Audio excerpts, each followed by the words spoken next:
I ovog trena trka je puštena, ide kroz sredinu Novel Rock uz barijeru Ivo Džima, Emil se drži tu, ali Black Smooth Jazz se takođe drži i dalje uz barijeru Ivo Džima s polja, Black Smooth Jazz i Rizvan Sakić prelaze u vođstvo uz barijeru Ivo Džima s polja, Martin Misterija, pa Temuz, pa Novel Rock, Black Smooth Jazz i dalje na čelu trke, s polja jeste uz barijeru, ide Ivo Džima s polja, je napao Martin Misterija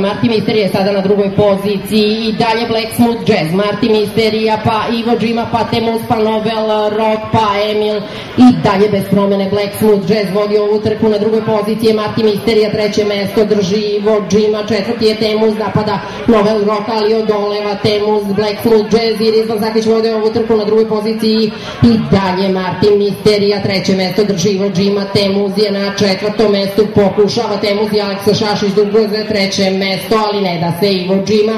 ali da li će pod naletima Martina Misterije pokliknuti Black Smooth Jazz i Rizvan Sakić, Black Smooth Jazz, Martin Misterija,